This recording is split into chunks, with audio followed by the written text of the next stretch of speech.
Tukiangalia neno katika kitabu cha John chapter 14 verse 15, tusome sote. John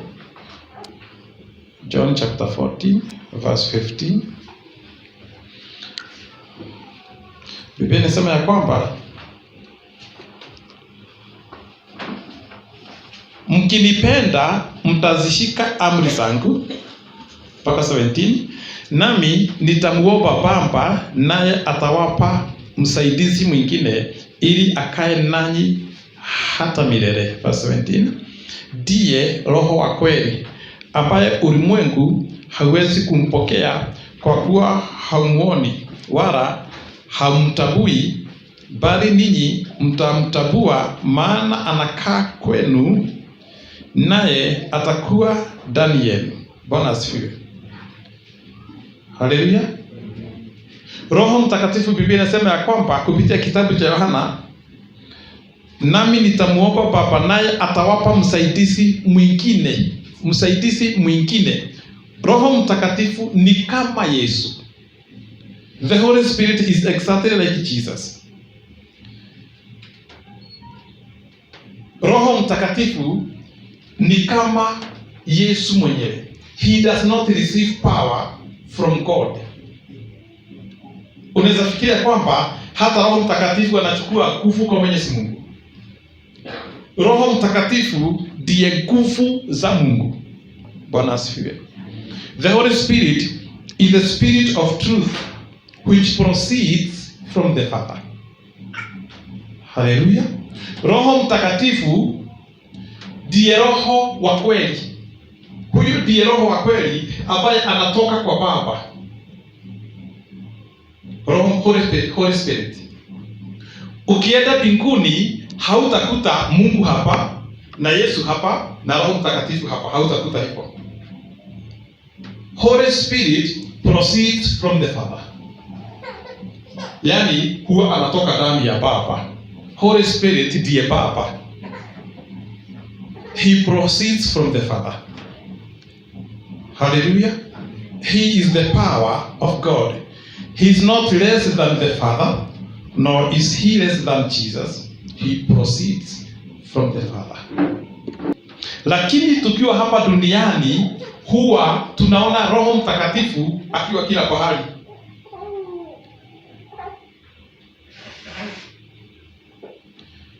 Bwana asifiwe.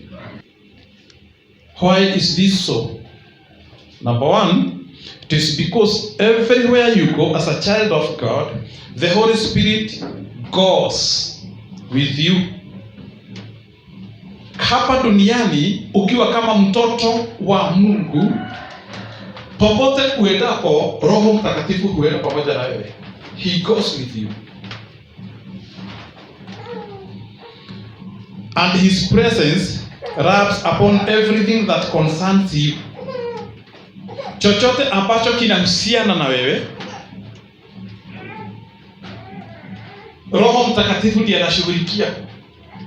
Pahali ambapo unataka uponyaji, pahali ambapo unataka support, pahali ambapo unataka nguvu zozote, Roho Mtakatifu huwa anatoka kwa Baba, anakuja dunia ashughulikie tu watoto wa Mungu. He proceeds from the Father. Yeah. Roho Mungu akiwa mbinguni, yani Mungu ni Mungu. Akiwa mbinguni kuna Roho wa ukweli anatoka ndani yake, anashuka dunia na anaenda kila pahali, anafuata watoto wake awashughulikie. Ndipo siku ya leo Roho Mtakatifu amekushika akakuleta katika nyumba ya Mungu, akakuponya, akakulisha, akakuvisha. Roho Mtakatifu, sikizeni wapendwa. Sisi kama wanadamu kuelewa mambo kama inastahili neema ya Mwenyezi Mungu. Kwa nini? Kwa sababu saa hizi mtu akikuja hapa aanze kuongea na huyu mwingine aanze kuongea, unakuta unashindwa utajibu nani, hata unakuwa mixed up. Haleluya. Saa hizi tukianza kukuongelesha tukiwa wawili, ni lazima utachanganyikiwa. Mungu huwa anasikia watu mabilioni na mabilioni wakiongea, na anasikiliza wote. God.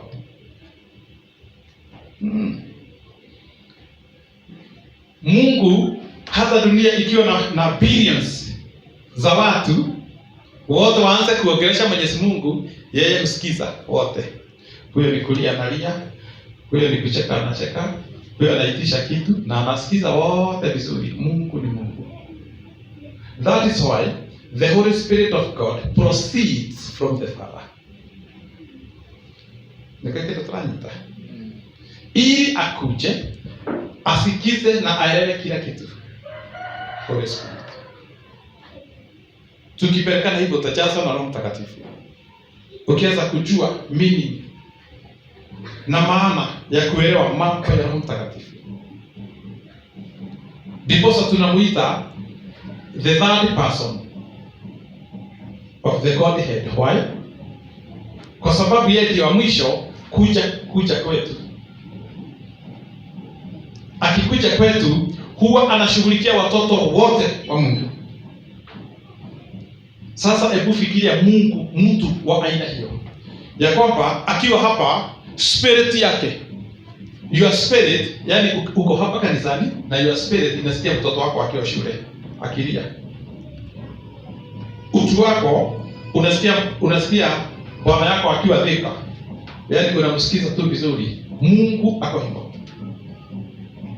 Hiyo ndio tunasema ya kwamba huyo ni Roho Mtakatifu. Sasa tumeanza kujua Roho Mtakatifu. Roho Mtakatifu sio mawingu, sio hewa, sio chombo fulani. Roho Mtakatifu ni roho wa ukweli wa Mungu, mwenye hutoka kwa Mungu na kukuja kwa kila mtoto wa Mungu, ili atembee na wewe kila pahali. Kuna pahali unaweza tembea uone ya kwamba kuna pahali ukianguka shimo, lakini kuna kitu kimekushikilia. Unaanza kufikiria na kusema kwamba ni nani huyo? Ni nini ambacho kimenifanya nisichikwae, nisianguke chini, nisifujike mguu? Kwa sababu wakati uliokoka, Roho Mtakatifu, the Spirit of God that proceeds from the Father, alikuja kwako awe akikumonitor, akikufuata, study by, advocate, intercessor. Roho Mtakatifu. Bwana asifiwe. Kwa hivyo hii passage inasema ya kwamba, wacha tuteremke kidogo, verse 20.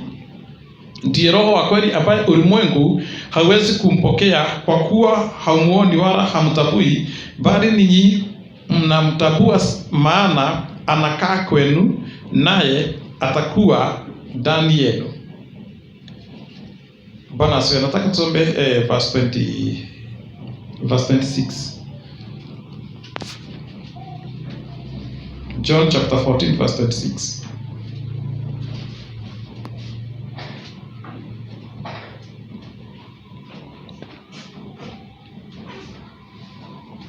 Lakini huyo msaidizi, huyo Roho Mtakatifu ambaye Baba atampeleka kwa jina langu, atawafundisha yote. Sikizeni mambo ya Roho.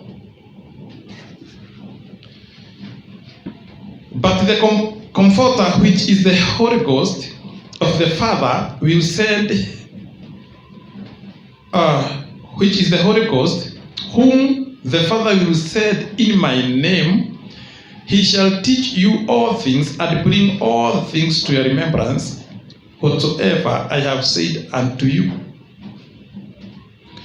Kwa hivyo ni kumaanisha ya kwamba, tutazame hapa vizuri. This passage implies that the Father will say to the Holy Ghost, go in the name of Jesus. Huyo Roho Mtakatifu ambaye Baba atampeleka kwa jina langu. Kwa hivyo tazameni hii phrase venye inasema. Roho Mtakatifu ni kuambiwa, ataambiwa na Baba, go in the name of Jesus. Biblia inasema ya kwamba, and I will ask the Father and he will give you another comforter in my name.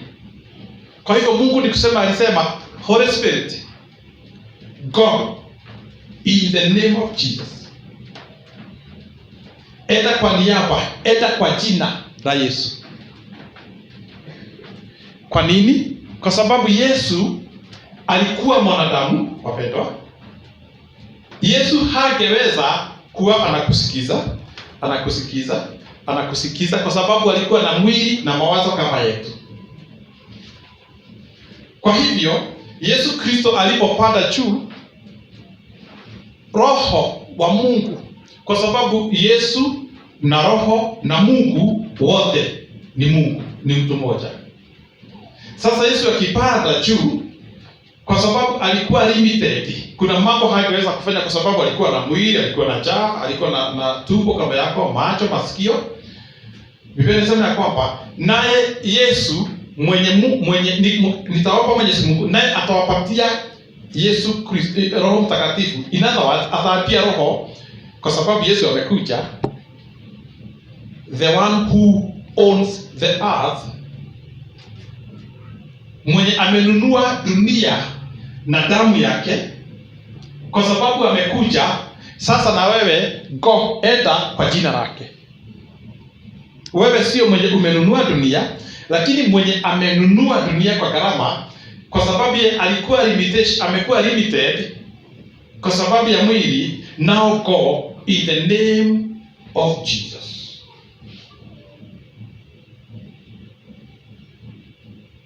Hallelujah. When we call the name of Jesus, Holy Spirit goes into action. Wakati tunasema na huyo mtu apone katika jina la Yesu, Roho Mtakatifu yeye sasa ndiye huenda, kwa sababu hapa kwa sababu ya huyo. Tunaelewa mambo ya kiroho. Unajua watu wengi hawaishiki kwa sababu hawaitaki. Bwana asifiwe. Kwa hivyo Roho Mtakatifu alikuja kwa sababu ya kumwakilisha Yesu Kristo. Bwana asifiwe. What is his name? Jina lake ni lipi? Unajua tunaangalia mambo ya kimsingi. Unajua watu wengi huwa wanafikiria tu mahubiri ni mahubiri, hawajui kuyashika mambo ya msingi. Foundation. Mambo ya msingi, wakati wote msingi unapowekwa ni vizuri kushika. Usiposhika haya mambo mpaka hapo tumefika. Tumeona ya kwamba Roho Mtakatifu ni watatu kutoka kwa Mungu, lakini anatoshana na Mungu, ndiye nguvu za Mungu, lakini ndiye wa mwisho kuja kwetu. Katika utatu wa Mungu, Roho Mtakatifu ndiye watatu wa mwisho kuja kwetu. Tunaona ya kwamba Yesu Kristo anasema ya kwamba verse 26, lakini huyo msaidizi. Kwa hivyo huyo msaidizi akikuja, Roho Mtakatifu atampeleka ambaye Baba atampeleka kwa jina langu, atawafundisha mambo yote na kuwakumbusha yote niliyowaambia. Tazameni, muone huyo anakuja kufanya kazi ya Yesu. Yale Yesu aliyotuambia. Kuna wakati mmoja Yesu Kristo, wapendwa sikizeni, Yesu Kristo alitembea akakutana na mtu mwenye ako na ukoma, na mtu mwenye ako na ukoma haugemguza kwa sababu ungepata najisi, ungekuwa defiled. Haugemguza hivi. Watu wenye ukoma sio kama watu wenye corona, hapana, walikuwa wabaya sana, kwa sababu hata mtu alikuwa akitembea akikubalishwa kupitia pale, sio tu mask, alikuwa anasema ondokeni njia, ondokeni, laana inakuja, ondokeni. Hiyo ilikuwa masharti ya siku hiyo. Kama ungepitia hapa ukiwa mtu mwenye ako na ukoma na ukutane na watu bila kupiga alarm, ni lazima ukiadhibiwa. Mtu alikuwa anatoa sauti mbele, ondokeni njia tafadhali, ondokeni, laana inapita. Sio kama vile tukijua mtu wako hapa ako na corona vile tunaweza ogopa. Kulikuwa hivyo. Siku moja Yesu Kristo akiwa katika mwili akakutana na mtu mwenye ukoma. Huyo mtu akamwambia, Yesu Kristo, kama unapenda unaweza niponya. Akamnyoshea mkono, akamgusa, akamwambia ndio, ninataka ponya. Haleluya. Sasa tunamuona ameenda juu. Kwa hivyo naye Roho Mtakatifu mwenye amekuja na ako tu kama Yesu, ni nini hawezi gusa? Sikizeni wapendwa, Yesu Kristo angeweza tu kugusa juu na akagusa mtu mwenye ako na ukoma, kuonyesha ya kwamba Yesu Kristo ni ako na upendo wa kuponya. He is willing to heal. Roho Mtakatifu yeye hatakuja kukaa nje, hukaa ndani yetu. Kwa hivyo sio kugusa kile ambacho ni kigonjwa, kiungo, ni kuwa anakuwa ako ndani. Ukianza kuelewa hayo, kuna magonjwa huwa yanatoka na yanaenda. Bwana asifiwe. Roho Mtakatifu.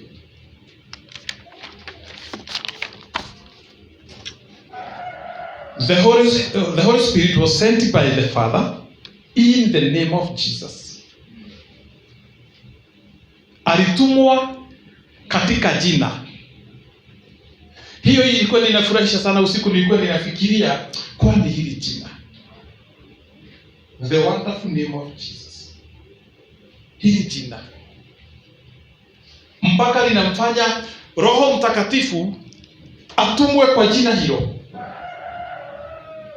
Tukielewa uzito wenye uko katika jina la Yesu Kristo, tusilale.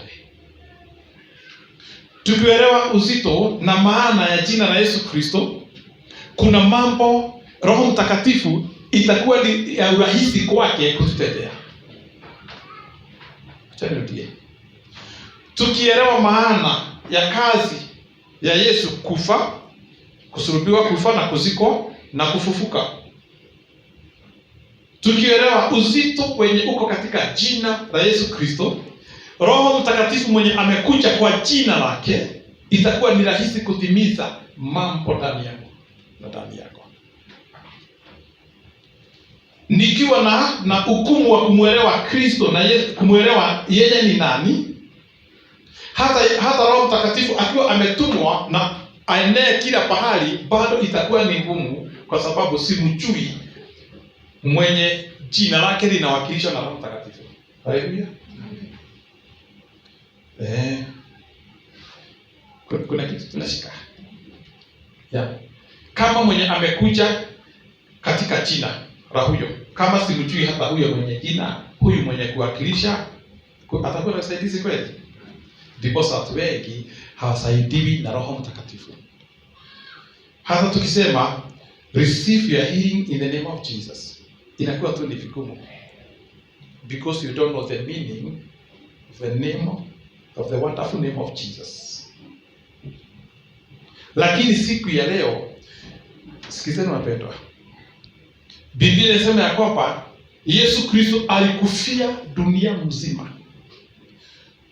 Biblia inasema ya kwamba Mungu alikuwa amesema, nitakubariki wewe Abraham na uzao wako na mbegu yako, sio mbegu zenu. Sikizeni, tofautisha.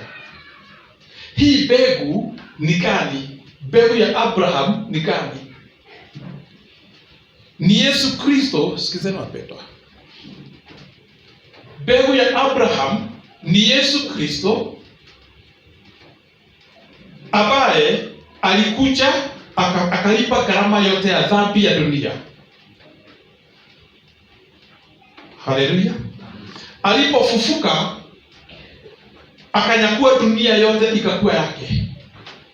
Sikizeni haya. Wealth yote ikakuwa yake. Healing yote ikakuwa yake. Afya njema ikakuwa. Akalipa gharama, akachukua kila kitu. Mbegu ya Abraham. The seed of Abraham. Haleluya. Kwa hivyo, nao waliofanyika kuwa wana wa Mungu, Biblia inasema ya kwamba the Spirit of God which proceeds from the Father, who huwa anakuja kutufanyia kazi gani? Holy Spirit help us to claim kile ambacho kilikuwa owned na Yesu.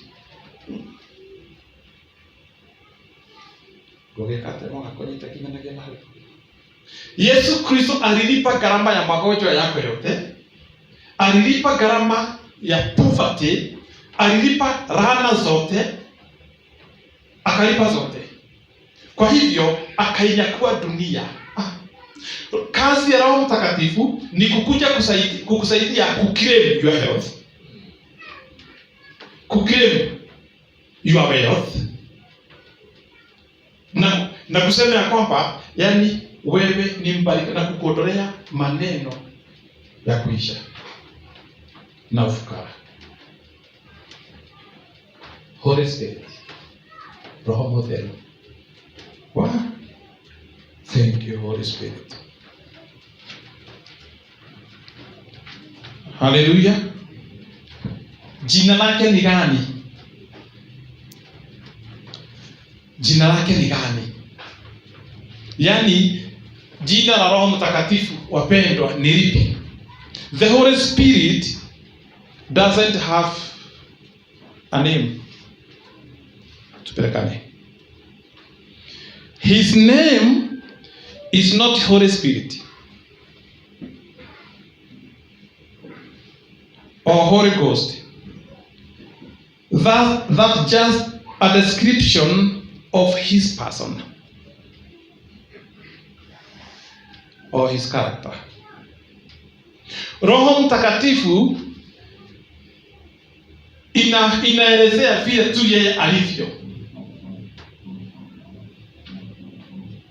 tabia zake, tunamuita Roho Mtakatifu. Lakini hapa amekuja, ni kwa nini tunasema hana jina? Kwa sababu amekuja kwa jina.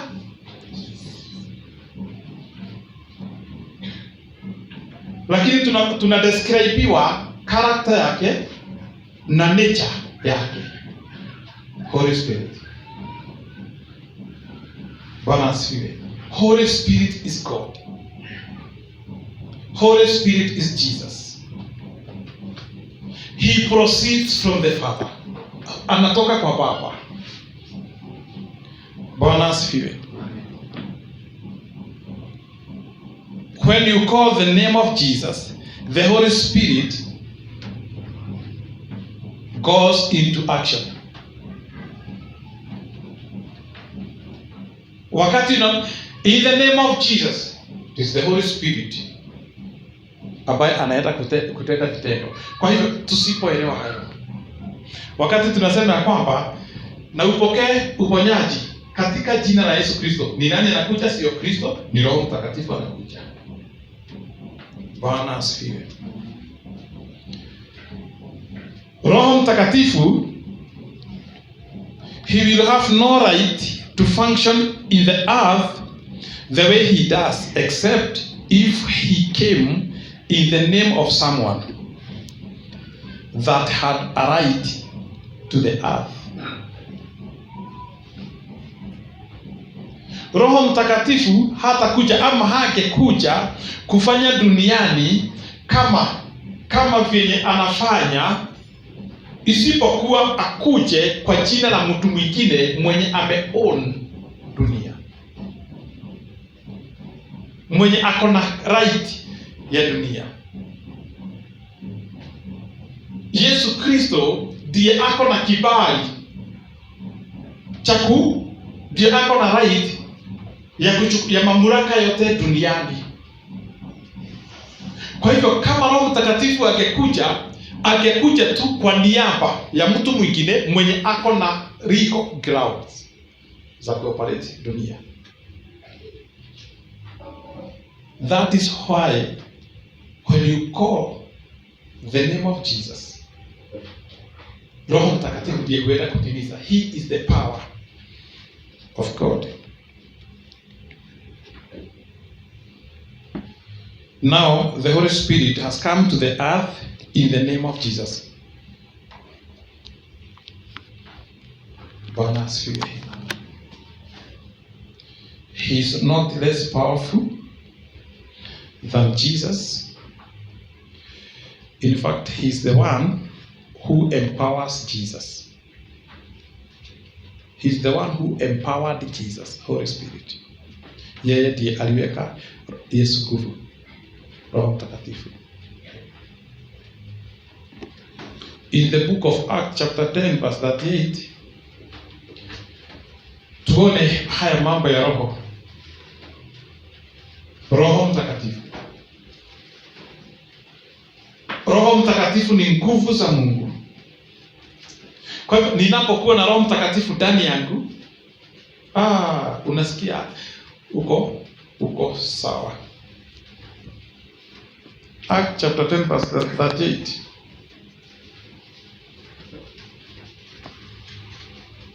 Matendo ya Mitume, acheni tusome.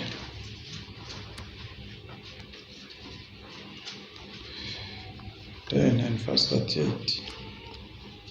Tuone vile Biblia inasema ya kwamba how God anointed Jesus of Nazareth with the Holy Ghost and with power, who went about doing good and healing all that were oppressed of the devil, for God was with him. Habari za Yesu wa Nazareti, jinsi Mungu alivyomtia mafuta kwa Roho Mtakatifu na nguvu, naye akasuguka huko na huko akitenda kazi njema. Thank you, Holy Spirit. Tazameni, ili Yesu Kristo aweze kuponya, ili Yesu Kristo aweze kukomboa, alikuwa empowered na nani? Holy Ghost, Holy Spirit. Ili Yesu Kristo aweze kuwa set apart, ili aweze kuwa consecrated, aliwekwa mafuta na Roho Mtakatifu. Bwana asifiwe. Kwa hivyo tunapoomba katika jina la Yesu, the same Spirit which proceeds from the Father is the one who goes into action. Mwenye tu alikuja akaanoint Jesus. Na vyenye Yesu alikuwa anatenda mambo mengi. Kuna wakati Yesu aliwashibisha zaidi ya watu. Wanaume peke yao walikuwa 5,000. Zaidi ya 5,000. Kwa hivyo kukihesabiwa wa mama ama wanawake na watoto walikuwa zaidi ya 13,000. 13,000, sio watu 300, 13,000. Alifanya namna gani? Alirudisha shukrani kwa sababu ya samaki zilikuwa hapo ndogo na mikate. Hawa watu wote wakakula. Habari za Yesu wa Nazareti aliyetiwa mafuta na Roho Mtakatifu na nguvu. Wakati tunaanza kuelewa Roho Mtakatifu na kazi za Roho Mtakatifu, unapo sasa relate habari hii ya Yesu Kristo, hiyo nguvu ya kutenda hiyo miujiza alipatiwa na Roho, na sasa Yesu Kristo amekuja ameikomboa dunia yote katika mikono ya shetani. Uponyaji ni wako, poverty sio yako. Sasa hiyo yote imerejeshwa. Hebu fikiria wewe ukiwa mtu wa Kimandi, vile umepakwa na Roho Mtakatifu, vile mambo yanaweza kuwa. Biblia inasema ya kwamba habari za Yesu Kristo wa Nazareti, vile alitoa nguvu na mafuta na Roho Mtakatifu. Kwa hivyo tunaposema kuhusu nguvu za Roho Mtakatifu, zinaweza kukufufua ukikufa siku ya leo. Zinaweza kufanya mifupa yako isimame tena. Zinaweza kufanya nguvu za Roho Mtakatifu in the name of Jesus. Because the healing is yours, and now the spirit that which proceeds from the Father, yeye ndiye anatimiza ni nini ambacho atashitwa. Sijui kama mnafanya hiyo mahesabu. Roho Mtakatifu mwenye anatembea dunia nzima. Saa hizi tuko hapa, kuna makanisa duniani, kuna makanisa zaidi labda ya mabilioni ya makanisa kwenye kunaomba. Hebu sikiza, Mungu anawasikia wote wakiongea. Anawasikia kwa sababu ya Roho Mtakatifu. Yaani Roho Mtakatifu, Mungu ni Mungu. Anasikia kila mtu. Bwana asifiwe. Amen. Ukiwa hapo, ukiwa unaongea kwa sauti, ukiwa unaongea kimoyomoyo, ukiwa unaongea kwa fikira, imagine Roho Mtakatifu, Mungu anasikia. Hiyo ndiyo tofauti kubwa ya Mungu na sisi. Hiyo ndiyo tofauti ya Roho wa Mungu na roho zetu. Bwana asifiwe. Ukiwa kwa kitanda unaweza lala hapo na venye unafikiria Mungu anakusikia. Kama ulikuwa unalia kwa sababu ya mambo yenye unapitia na unafikiria kwamba Mungu hakusikii, Mungu husikia mambo yote, husikia dunia yote. Kwa sababu ya nini? Kwa sababu ya Roho Mtakatifu. Mungu husikia watu wote kwa sababu ya Holy Spirit, Roho Mtakatifu. Kwa sababu Roho Mtakatifu, ukienda mbinguni hautamkuta Baba akiwa pale na Roho hapo. Ukienda mbinguni utakuta ni Baba pale katika kiti cha enzi, ndivyo Biblia inasema. Lakini tukiwa hapa duniani tunaona Roho akiwa pahali, kila pahali, akifanya nini? Akiwahudumia watoto wa Mungu. Bwana asifiwe. Ya kwa hivyo yale mambo yote yamekuwa mzigo kwako, kuna nguvu hiyo. Haleluya. Unajua, tusipojua mambo haya, huwezi jua kwamba uko na nguvu kiasi hicho. Uko na nguvu kiasi hicho.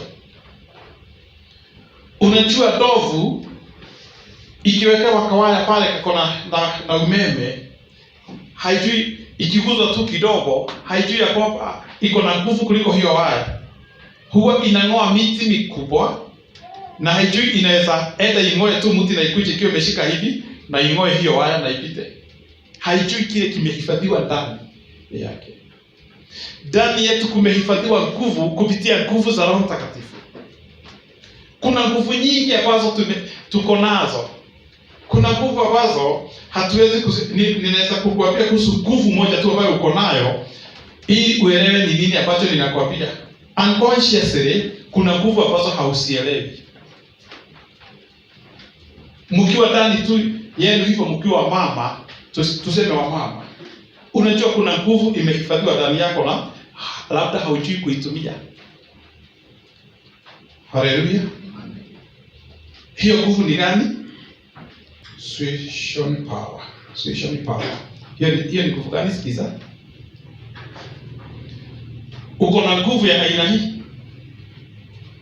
Venye Mungu amekupa ukiwa mwanamke, kuna nguvu mnakuwa nayo ya kuattract.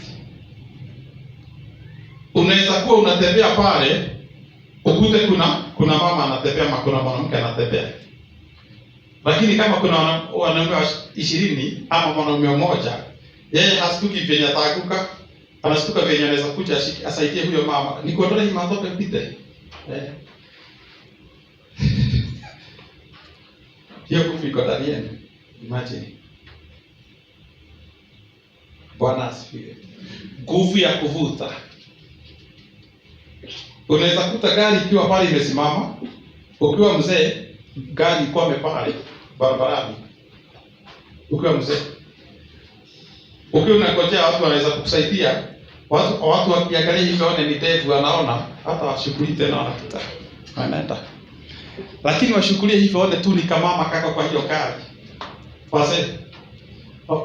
Hata ndio nauliza, tafadhali tunaweza kukusaidia kutoa hiyo gari kwa matope. Nguvu. Unajua hiyo nguvu ndio ina attract kile ambacho chochote kinakuja kwako. Kama uko ndani yetu na hujaolewa, imagine hicho ni kitu ambacho kiko ndani yako na hujui nguvu ya kufuta hiyo. Kuna vile unaweza tu kuihifadhi hiyo. Tutasoma hapa Biblia ni wale mama ambao hawajaolewa ama wale single. Hiyo nguvu kuna vile inatunzwa. Na mnasikiza vizuri sana, tutoka kwa mambo ya roho sita toka. Kuna vile hiyo nguvu inatengenezwa, ina attract the right person in your life. Bwana asifiwe. Hiyo nguvu kuna vile. Hiyo nguvu iko ndani, haiko nje. Hapana, iko ndani yako. Kwa hivyo kuna nguvu ambazo zingine tuko nazo na hatuelewi. Hakuna mama yeyote, enda upitie tu pahali hivi, ukute watu wamepanga kwa laini, wamepanga laini, wanataka kulipa stima ama kulipa maji. Mwanamke tu atoke huko, akuje mwenye analipisha hapa, kama ni mwanaume anamwangalia tu venye anakuja, akipata tu nafasi anamwita, acha tu nikusaidie, lipa kwanza. Ama hamfanyi hivyo, kwani ilikufa hiyo nguvu. Unajua ikikufa ni vibaya sana. Unajua tunastahili, tunakutana na mama, tunaambiana hii, tunaangalia kama hiyo nguvu imekwisha. Ikikwisha inakuwa mbaya. Hiyo nguvu ikikwisha unakuwa prostitute. Unajua inafanya namna gani?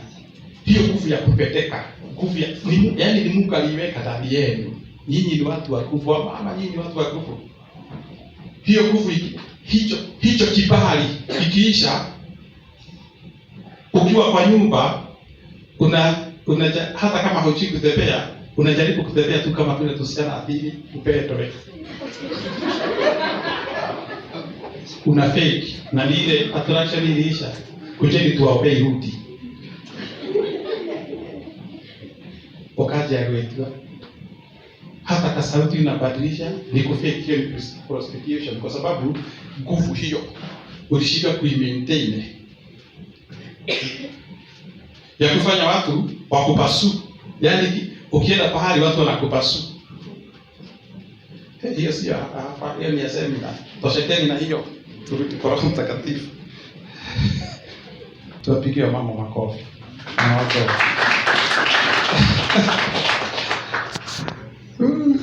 Thank you Lord Jesus. Holy Spirit is here with us. He is here to do what? To help us claim everything that belongs to Jesus. Holy Spirit huwa anatusaidia kuitisha chochote ambacho ni cha Yesu. Haleluya. Sisi ni urithi wa Yesu Kristo. Kwa hivyo Roho Mtakatifu hutusaidia kuitisha chochote ambacho ni cha Yesu. Uzima ni wa Yesu, poverty sio yake. Kwa hivyo nikiwa na Roho Mtakatifu hunisaidia kuclaim vitu zote ambazo ni za Yesu. Hiyo ndio kazi ya Roho Mtakatifu. Ndipo sasa tunasema ya kwamba I refuse to be poor. Sio kujaribu, tunajaribu. Nimekataa kuwa maskini. Nimekataa kuwa hohehahe. Yaani Roho Mtakatifu ndio akukusaidia kushika kile ambacho ni chako kupitia Yesu. Kupitia jina Yesu. I refuse to be poor. I refuse to be sick. Kwa sababu sisi ni warithi pamoja na Kristo. Ama tuelewi haya mambo. Wacheni wanyoshe kitu. In the book of Romans chapter 8 verse 17. Romans 8:17. Haraka. Biblia inasema ya kwamba verse 17, Romans chapter 8 verse 17. Na kama tu watoto basi tu warithi wa Mungu, warithio pamoja na Kristo. Naam, tukiteswa pamoja naye ili tupate na kutukuzwa pamoja naye. Na kama tu warithi pamoja na Kristo, warithi wa Mungu, warithio pamoja na Kristo. Kwa hivyo ukitazama, ukianza kufikiria kuhusu wewe ni mrithi, yani wewe mugai hamwe na Kristo, na ni urithi upi ambao Mwenyezi Mungu alipatia Abraham, akasema wewe na uzao wako mtakuwa wabarikiwa. Hiyo baraka ni yako kupitia kununuliwa na Kristo. Wewe umenunuliwa na damu yake.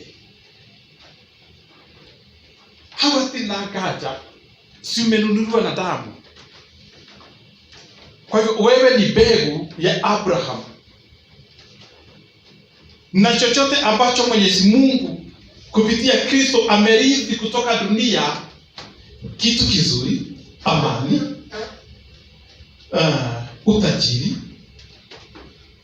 favor, zote, uponyaji ni zako.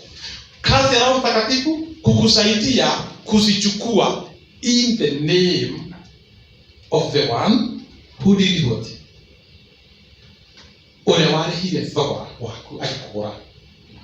He is doing that in the name of Jesus.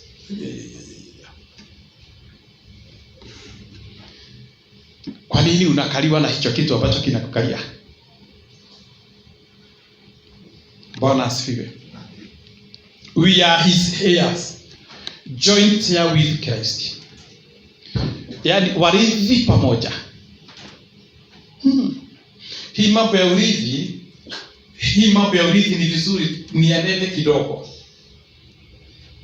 Wapendwa, nikikuja kwenu kwa wazazi wako, siwezi kurithi kwenu. Nitakuta baba yako, yeye anajua watoto wake ni watatu.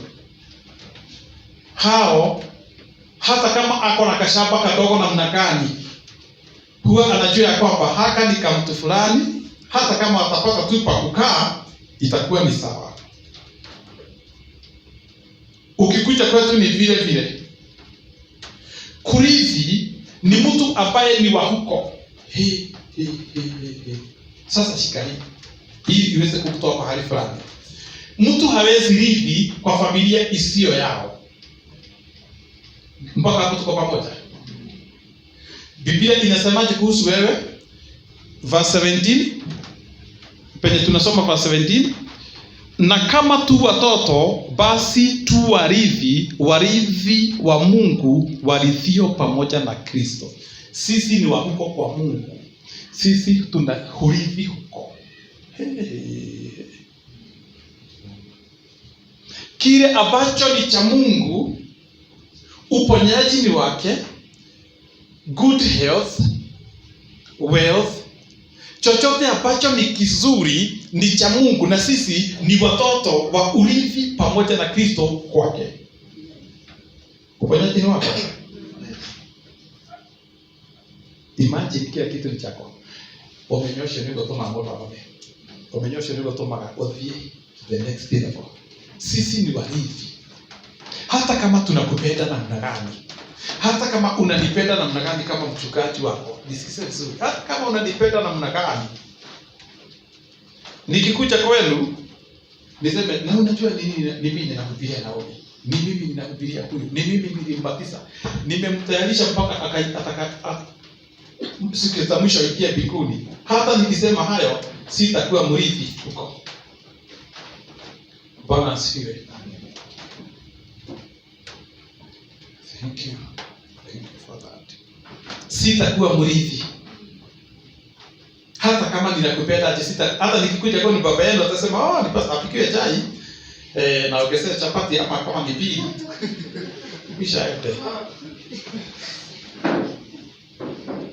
Ati nimesema ni pastor anampatia hizo doma aende nazo. Ninasidikisha hata nisilale siku ngapi? 2. Kwa sababu mimi lakini mtoto wa huko hata kama nikimkunywaji pombe hata upaka. Hata hakina suruali kimetupa huko. Ni mrithi wa wapi? Vitu za huko kama kuko na 400 acres.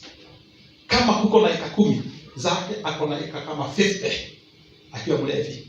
Na pastor alikuwa huko na yeye sigawacho. Iko betu cha chai. Wewe ni mrithi wa ufalme. Let us appreciate Jesus, please. Wow. Ametufanya kuwa heir with him. Sikizeni wapendwa. The work of the Holy Spirit is to help us to acquire, to claim. Kazi ya Roho Mtakatifu ni kutufanya, ni kama sasa niwaambie namna gani? Ni kama vile Safee anaweza kuja kwa shamba yenu aigawanye. Kuko na warithi 10, anakuambia yako. Haukuwa kwa ikigawa, yako ni hii, hata uliachiwa hii, yako ni hii. Roho Mtakatifu ni wa kukusaidia kuchukua kile kilicho chako. Hili ni yako. Poverty sio yako.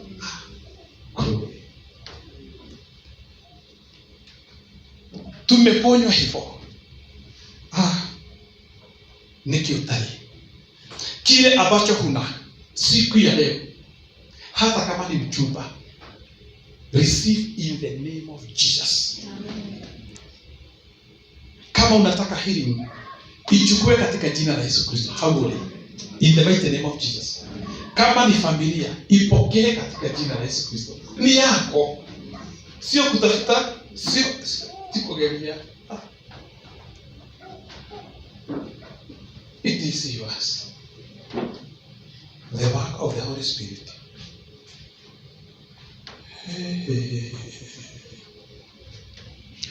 Hallelujah. We are his hair. Yani tore. Thank you Lord Jesus. Tore akayakai. Yani sisi ni warithi wa Mungu. Sisi ni warithi. Roho Mtakatifu anakuja katika hilo jina kutuwezesha kuchukua urithi wetu. Kile chochote ambacho hauna katika fikra, anza kukipokea nikiwa hapa. In the name of Jesus. Kama haujawahi experience peace, peace is yours. In the name of Jesus. Yani mutolere wa gikeno. Wewe ni mrithi huko. Hivyo ndivyo tumefanyiwa wapendwa. 1 Corinthians chapter 2 verse 12. Muone kile ambacho tumepokea. Kama umepokea Roho Mtakatifu, wacha nikwambie kuna mambo ambayo ni ya utukufu sana.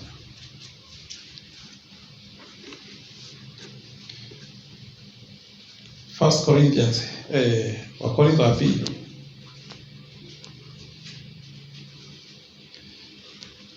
Ni nani huyu ambaye hapana tusome First Corinthians, chapter 2 verse 12.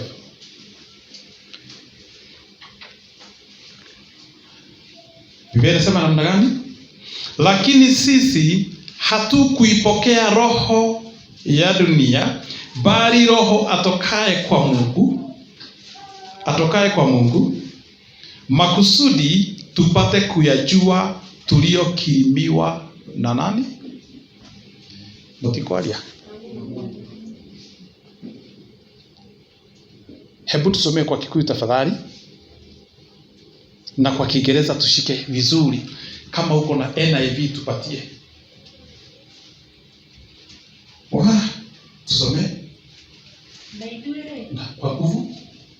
Na ithuere. Roho twaheirwo. Na ithuere wanyamsikia Kikuyu. Nimefundisha kidogo. Kusema na idue ni kusema na sisi. Semeni hivyo. Wenye haki kusemeni na idue. Kwa nguvu kidogo. Nyote kwa nguvu kidogo na idue. Ya, hivyo ni kusema na sisi, nitakuwa nikiwafundishia hapa msijali.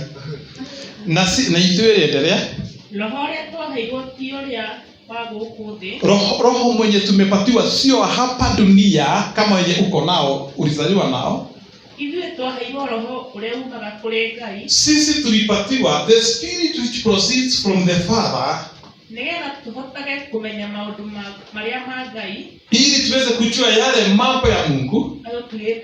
Hapo tugete namo. Hiki kimeboda kama mara tugetona mwakome. Thank you, Holy Spirit. In other words, unaweza kosa kujua ni nini ambacho umepatiwa. Tusome kwa Kiswahili, kwa Kiingereza vizuri. We have not received the spirit of the world, but the spirit who is from God, that we may understand what God has freely. Thank you, Holy Spirit.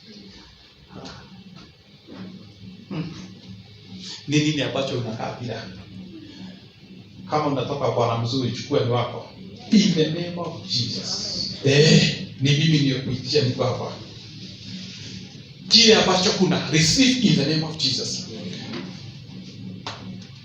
What God has freely given unto us. Just imagine. Oh, thank you, Holy Spirit. Yaani Roho Mtakatifu ndiye hukujulisha kile umepatiwa freely.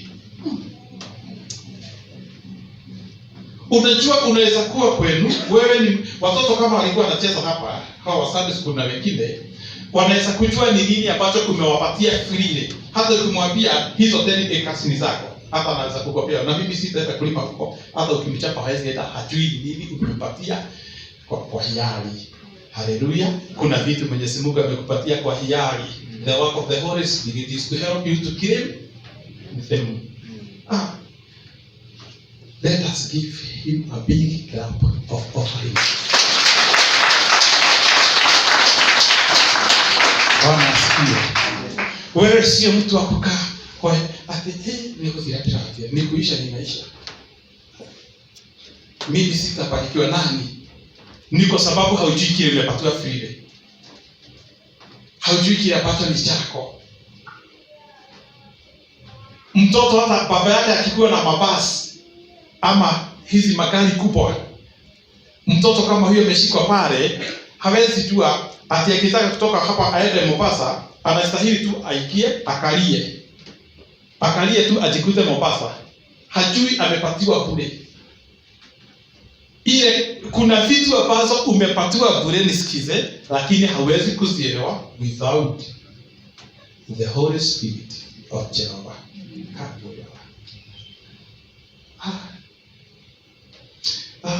Holy Spirit. Holy Spirit. Unajua watu wote wanaweza isha dunia kwa sababu ya magonjwa. Watu wote wanaweza lemewa. Hata hizo corona zinapewa zimerudi zingine. Zinaweza kuja zingine. Lakini Roho Mtakatifu kuna vitu ambazo Mwenyezi Mungu aliprovide kitabu free for you. Tukirikatia. Tia kumwera manewega. Ya. Tufanye namna gani ili tukushangilia na kumfurahia Mwenyezi Mungu. Yaani vitu vyenye tumekarimiwa bure. That is what Kiswahili translation says. Vitu ambazo tumekarimiwa bure. Na vitu hizo number 1, hili. Kila kitu kizuri. Ndio tena tuakwe. Siku ya leo futa shetani kazi. Futa shetani wera kwa. Tono kwa wa mwandike. Bwana asifiwe. Bwana asifiwe. Tusome tena huu mstari mzuri sana. Verse 12. Now we have received not the spirit of the world, but the Spirit which is of God, that we might know the things that are freely given to us of God. Ni kitu kipi? Ni wapi ambacho hawezi fika? Ni wapi? Sasa leta hiyo kesi vizuri, tuambie ni wapi hawezi fika. Ukiwa na Roho Mtakatifu. Tuambie ni laana gani ambayo inaweza kukumaliza. Tuambie ni ugonjwa upi. Ukiwa na hii hekima ya Roho Mtakatifu.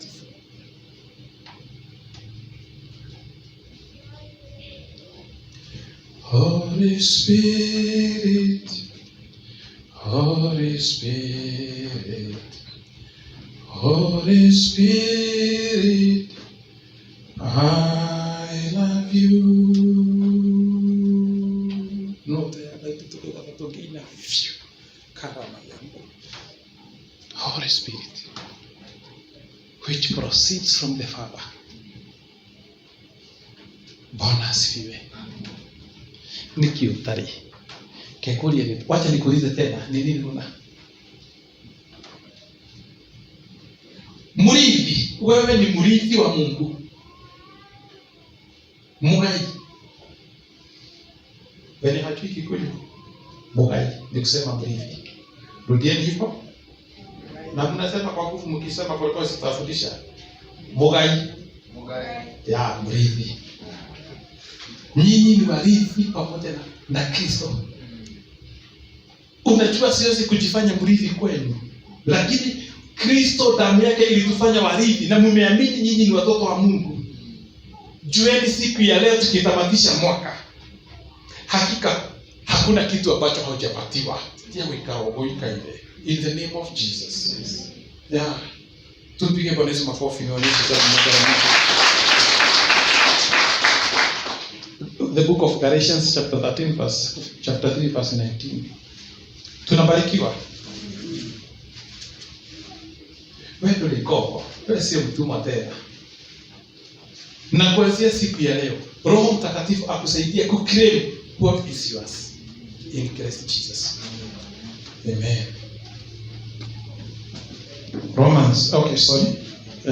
Tunasoma Galatians 3:19, inasema aje? Galatians 3:19. Unatupatia hiyo fashion ulikuwa umetupatia. Tafadhali, ni mzuri. Galatians. Tusomewe 3:19. Inasema hivi, tusomea na Kikuyu pale. Torati ni nini basi? Iliigizwa kwa sababu ya makosa, hata aje huyo mzao aliyepewa ile ahadi.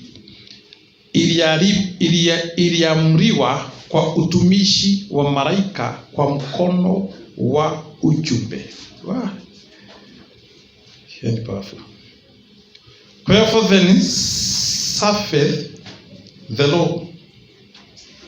It was added because of transgressions, till the seed should come to whom the promise was made. The seed. Wow. The seed. We are the seed of Abraham. You are the seed of Abraham. Tusome kwa kui, tafadhali. Hakiri uguore. Watho ukiri wake. Wonganirio na kirekaniro ni undu wa mahitia. Thikiriria hii.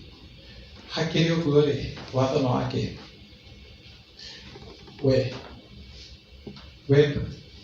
Kwenu sio sheria inatolewa ili urithi. Kwenu ni right ambayo uko nayo ya kurithi. Biblia inasema ya kwamba, what purpose then does the law serve?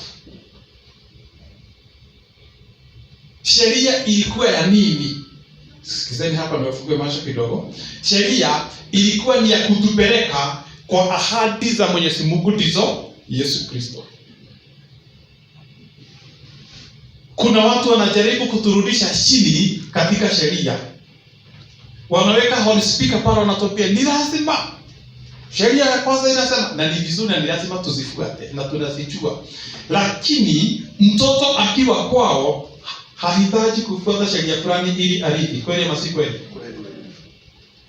Mwana kwa dare watu aromagia rebara mo hakuna. Sheria ni ya nini? Nasema ya kwamba because of transgressions, kwa sababu ya dhambi, till the seed should come to whom the promise was made. So before that seed came, law ilikuwa inatufanyia kazi. Inatufanyia kazi kwa sababu hatuwezi kusimama mbele za Mwenyezi Mungu kwa sababu bila sheria. Tulikuwa tunalindwa na sheria. Msifanye hivi, msifanye hivi, msifanye, mpaka tufike kwenye iko abebie Kristo. Sasa tukiwa katika ndani ya Kristo tu wa rifi kabasha tarama. Kama wabuda. We are here. Go here with Jesus. Hebu sikizeni vile dini zingine, hata hii dini pia. Tunaambia watu, hawezi barikiwa bila roho, bila kutumia roho. Biblia inasema namna gani hapa ikiwa Bethel? Sheria ilikuwa ni kikali. Kitupeleke mpaka tufike kwetu, tuingie kwenye urithi wa nani? Wa papa yetu. Sasa tuko hapo. Ponyaji wako. Kile kitu ni chako. The work of the Holy Spirit is to equip you, is to help you claim what is yours. The work of the. Kwa hivyo mtu ambaye hana Roho Mtakatifu ako hivyo. Ya mwisho, Hebrews chapter 12 verse 22. Hebrews. Tutaendelea na mambo ya roho Januari. Tafadhali, na ninajua watu wengi watabarikiwa. Tutabarikiwa, watu wengi watajazwa na Roho Mtakatifu. Kile ambacho kimekuweka hofu, na unisikize vizuri nikiwa hapa. Hofu hiyo sio ya kwenu. Tafadhali. Hebrews chapter 12 verse 2, please. Hebrews 12 verse 22. Imefika 22. Sikizeni ya kushakaza. But ya come unto Mount Zion. Ili mokinyete. Nyeti yotoke kwekera. Neto kinyete. Ebu soma Kikuyu. Ete inywe bali. Ete bali. Ete. Muna haraka mseme, lakini nikisema nikitafsiri kwa mnashika. Ete bali mukinyete kirema-ini kiria gia Zayuni. Ete rinyene mukinyete kirema-ini kiria gia Zayuni, Jesus. O itura-ini ria Ngai uria utoire muoyo. Itura-ini ria Ngai uria utoire muoyo. Narĩo nĩrĩo Jerusalemu itura o rĩrĩa rĩa igũrũ. Narĩo nĩrĩo Jerusalemu itura rĩrĩa rĩa igũrũ. Mwathani arogoca. Tiko kinya mugakinya. Sasa mmefika, but you have come to Mount Zion and to the city of the living God.